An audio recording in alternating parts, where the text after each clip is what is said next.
Welcome to MacGyver's Workshop, where you never know what we're going to be working on next. If you're not too careful, you just might learn something. Hi there, and welcome to MacGyver's Workshop, where you never know what we're going to be working on next, and if you're not too careful, you just might learn something. So this is going to be part 2 in our series with the 2006 Subaru. It's a Legacy GT. It's got the 2.5 liter turbo engine in it. We have the turbo off now, and we are going to trying to determine why well, we're not showing any oil pressure and the engine's kind of noisy. So what we're going to do, first off, I've taken all the spark plugs out, and that way we can turn the motor over nice and easy and not have anything under load.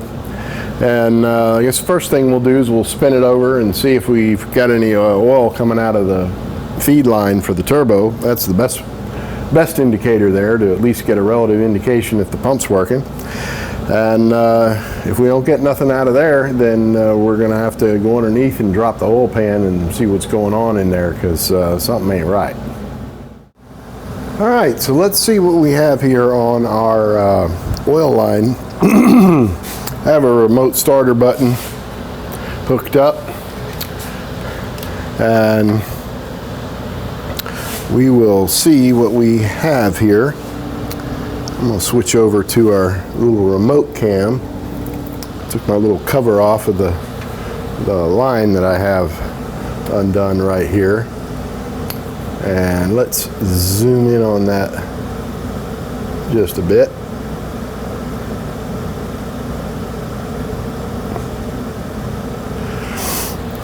Now, let's spin the motor over, and there should ought to be some oil gushing out of that. I've checked the oil, and there's plenty of oil in it. Well, for the sake of the video, let's just pull the stick out here and have a look-see at it. And we can tell that, you know, it's right there on the full line. When we spin this motor over, we ought to get some oil squirting out of there. So let's crank her over a bit and see what happens.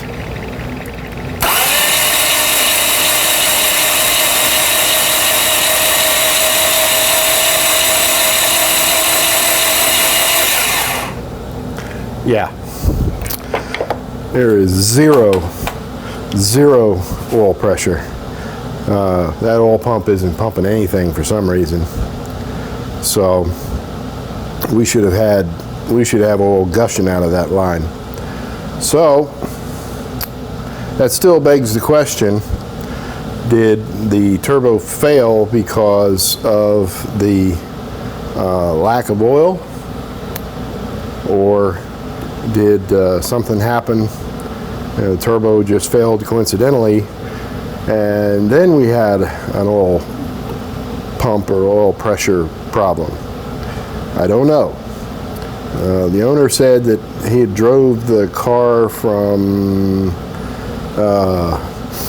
I guess where he picked it up, and within Florida, and there was no apparent issues. And so I don't know. So we can't really go on anything the owner's saying. Not, no offense to the owner, but I mean, we just have to kind of start from ground zero and just know that we have a problem, and let's diagnose it and figure out where it is. So now the next thing we have to do is we're going to have to put this up in the air, and we're going to have to pull the oil pan and see what's going on inside this crankcase. Hopefully we don't find anything too terrible in there. This is what we want to get off, because at this point now we don't know for sure how long this engine has run with no oil pressure. So what we're going to do is we're going to drop this oil pan and get a look at the the rod ends and make sure nothing's ultra sloppy in there, because it did have a hell of a knock that one brief few seconds that I did hear it run.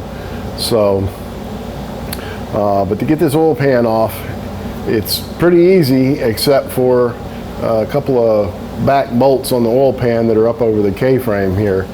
And the easiest way to really get at that is just to loosen the motor mounts and just raise the motor up just a smidge so that you know, we can get in there with a extension and a swivel and get those back oil pan bolts out of there.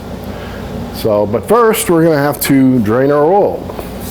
I should mention also that I'm seeing an awful lot of oil spooge up front here on the timing cover. So I'm guessing at the very least we're going to need an oil pump, and worst case scenario, you know, crank kit. So we'll see how it goes here and see what we find out. All right, so I didn't see anything terrible come out of the oil pan when I was draining the oil. That's a good sign. Let's get these motor mounts loose, and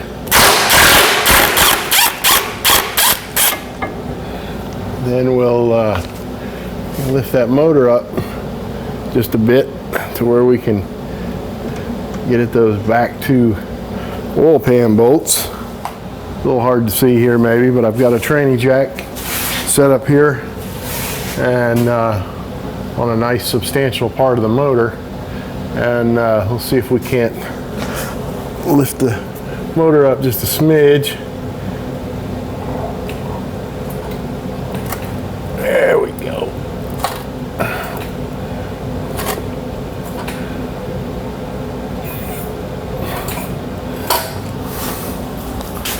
Let's see if that's going to be enough to get us where we need. Yeah.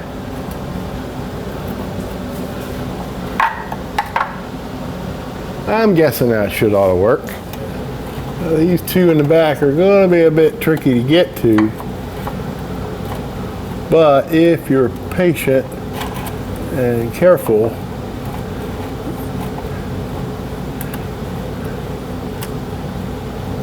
and you shouldn't have any trouble at all getting after them.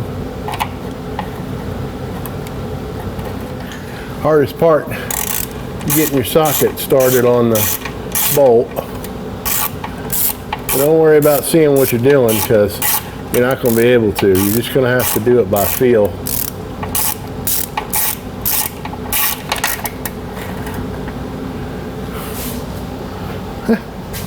Voila. Got that one out. Gonna go after the rest of them here. Now, what you're going to find is, now this is the turbo engine, so this is a completely different animal as far as getting the oil pan off than the non-turbo. In non-turbo, you're supposed to drop the exhaust. Now this one, you can get it out without dropping the exhaust and risk busting studs and all that kind of stuff. But once you get all your 10mm bolts out, and there are 4 of them in the back up above the K-member, by the way, you're going to find yourself kind of at a stopping point here. But if you finagle it just right with the motor lifted up, I'm just using a transmission jack here, just a wee bit, then this pan will come right on out of there. And if it doesn't, you know, you can take your pry bar and get up in here under the motor mount and just kind of finagle it a little bit, and that'll get you out of there. Now, this oil pan, it doesn't look terrible. You know, it's not like it's all full of cake and schmutz or anything like that. So, I've seen a lot worse. But for the mileage that's on this, yeah, this oil pan looks okay. As far as, you know, gook built up in the engine. It's the first thing you'd want to do is look at the pickup and see if it's clogged. And it doesn't appear to be. And the next thing we'll do is we'll go ahead and drop that pickup tube and drop this this kind of splash plate here, or windage tray, if you want to call it that. And then we'll, I just want to get a look at those rod ends, and you know, you just kind of get a feel on them and make sure we don't have any going duck, duck, duck, duck, duck in there, because that's not going to be good. That's going to ruin this guy's day. Thankfully, I'm not seeing anything too terrible up in here. Get you up in here where you can see. First place I would expect to see anything bad happen is on this back rod right here. It's just the furthest away from the oil pump on the front of the motor. I'm not feeling any major play or slop or anything. Of course, you got your, you know, side to side. That's normal. You know, they all appear to be undamaged. So my guess is that the oil pump failed. Our next step will be this. We'll button this back up and then tear the front of the engine down. We're going to do a timing belt and all that anyway. But that's going to require a whole bunch of different, you know, labor work, you know, to get at the front of the engine. So, you know, we'll have to pull the radiator out and stuff like that, get it out of the way. And before we go and do that, you know, we'll button this back up, put this back together, because none of this is going to be messed with in regard to the timing belt or the oil pump. So, you know, we're safe to put all this back together and tighten all our motor mounts back up and all that good stuff. So he'll be happy to hear that. So now what I'm going to do is I'm going to clean up all the internal parts and our little windage tray and our pickup, and give the oil pan a good cleaning, and before we go putting it all back in there. Now we got our windage tray back in there with all our bolts except this one, because we need the a bracket from the pickup tube right here. We'll go into that last remaining hole, and we got a nice new O-ring, kind of hard to see, but a nice new O-ring to go on the pickup tube here. And I got the old one right there, and we don't want any suction leaks, you know, when we have our new pump in there. And you can also see that you know, we've got our gasket mating surface on the engine block here, all nice and pretty clean.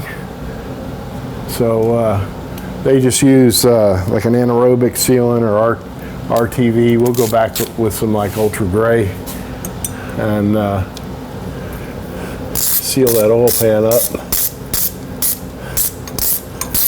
and then we run your pickup here nice, and you draw it up nice and even. Don't tighten one side and then the other. Once you get them up, then you can get them good and snug there. And put this bad boy in there. All right. All right. Now we can put the sealer on our oil pan and put it back up in there. We got some fresh O-rings on the dipstick tube there, so we won't have to worry about any leaks there. And yeah, that'll be good. All right. Now it's time to put our RTV on the oil pan here. They just use The Ultra Gray will run a real fine bead all the way around there. Now you don't want to go crazy with this stuff and just goob it on there, because all it's going to do is squish out and then get down in your oil pan and maybe possibly get sucked up in the pickup and pumped through the engine, and that's never good. Now what I like to do, really more so just to always double check myself, is after I'll tighten this drain plug up, verify that she's good and snug, and then I'll mark it with a paint pen. A lot of your oil change places do that too, is kind of like a quality control thing. There we go. She's got a nice little mark on there. That way we know it's all copacetic. And now we can set our motor back down here on the motor mounts.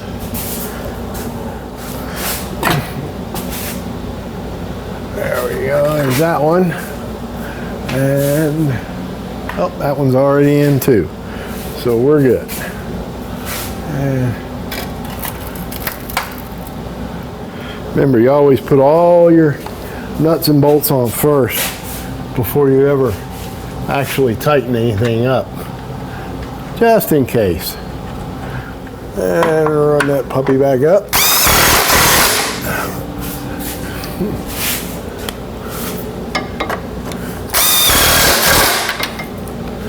All right, she's in there. Oh, go ahead and put my new oil filter in here while I'm here. And one thing I like to do, if the oil filter goes straight up like this, I'll always go ahead and fill the oil filter up. And it's just that one less little bit that it'll take for it to get primed up.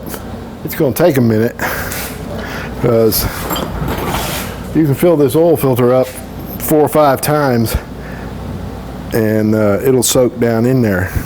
Anytime you start a motor with no oil pressure, you know, that's no good. Any little bit helps, I always say. You look at it and you kind of go like, well, where's its mommy? It's so tiny. For the moment, that's it for the underside, until we get the turbo back on and we go to hook the exhaust back up. Now, there's a lot of stuff that's going to have to come off the old turbocharger. It's going to have to be transferred over to your new one. So it's very important, though, that you pay particular attention to cleanliness. Like you notice, I've got, you know, the turbo here is still covered with the bag, and we haven't put anything on it yet. This is the coolant lines. We're going to clean those up before I transfer them over to the new turbo. And I've got the oil return. We're going to remove that and clean that up before we put it on the new turbo. And we want to make sure everything's as clean as can be before that new turbo goes on that motor. The turbo comes with you know, all your new gaskets and the O-rings, and you know, we'll make sure we clean all this stuff off real good, our gasket mating surfaces and all, before we put them on the new turbo. You'll have to prime the oil in the turbo and give it a little bit of oil down in that bearing. That way it doesn't start up dry. So now I'm just gonna get started and clean everything up that's gonna go on the new turbo, and then we'll be ready to bolt it back on the motor.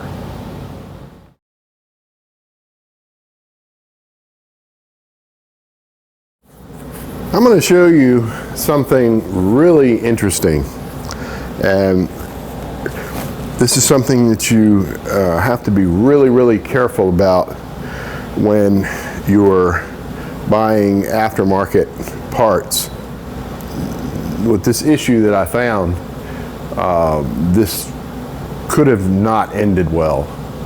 So let me show you what I'm talking about here. I'm gonna segue over to the little camera here and show you. So if you look right there, you'll see that little nick. Okay, that was this part of the turbo hitting on that bracket as I was trying to bolt it down. Now, I'm gonna move the cameras around so you can get a better picture here of what I'm talking about, because this is pretty serious. So what we have here on the original turbo, you can see how much metal is outside the perimeter of the gasket here. Okay, and I have these bolts in here just to make sure the gasket stays lined up. Okay, now look at this one. Now, normally I would say, hey, you know, that's great. That's, you know, an improvement there. You got more metal, you know, so you don't have a blowout on your gasket right here. But the problem is there's a bracket on the manifold that I pointed out just a bit ago, and that catches on it and had the turbo kind of cockeyed in there. And fortunately, you know, this isn't my first rodeo, and learned at a very early age, the higher the value of the part, the more important it is to very gently tighten it down and feel for anything that doesn't feel right. You know, when you tighten the nuts down on these studs when the turbo's on the motor, they should spin all the way down nice and easy and then get tight instantly. Not feel like they're tight but there's more to go, that kind of thing. And that was this thing catching on that bracket right here, and the turbo was, you know, kind of, you could rock it back and forth like this, and had we just honked down on it with like an impact or something, then you could have broken the turbo, cracked the housing.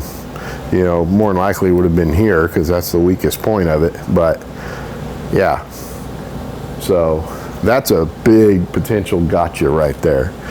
So I'm hoping that maybe all the folks out there, if I save one person from a nightmarish headache, then my work here is done. Let me give you a closer look at this bracket here. You can see right there where the turbo was bolting down and it was catching on this. And actually, in reality, you can see I've already ground on this, and I discovered this bit. And I first kind of blew it off thinking, you know, just a one-off thing. But then when I looked at the gaskets on the turbo and saw how much difference there was in the flange, is why I decided that it's important to do a public service announcement on that, because yeah, that could really ruin somebody's day. And if you break that casting, you know, they're not going to give you your money back because that's improper installation. So what we're having to do is we're having to clearance this bracket.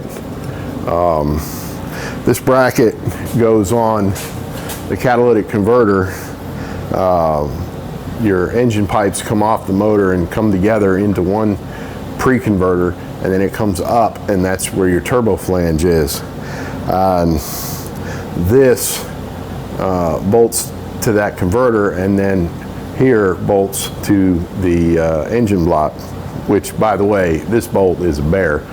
This is one of those bolts where you can only get at it with a particular short 14 millimeter wrench, and then at that you're only getting like 1/8 of a turn each time. So yeah, you know, yeah. So anyway, we're gonna like, since I can't, obviously don't want to go grinding on the boys' turbo, we're just gonna clearance this bracket until we have enough room to clear that larger casting. I'll say it again. Remember, you know, always tighten everything down gently and feel, you know, use the force, Luke. Feel for anything unusual or weird that doesn't just feel right. Trust your gut instinct on that. It'll save you. All right, so we've pretty much got the turbocharger in. I still have to bolt the catalytic converter up and tie the exhaust back up, but I wanted to pause for a moment to show you pretty much what I ran into here with all the different broken bolts, being a you know, beach car. And every one of these had to be extracted and you know, and then rethreaded and all that. And we didn't cheat, we did it metric. Everything's back factory, so all the, you know, all the bolts are the right size, and you know, we didn't have to cheat on anything. So this is what makes this kind of work expensive.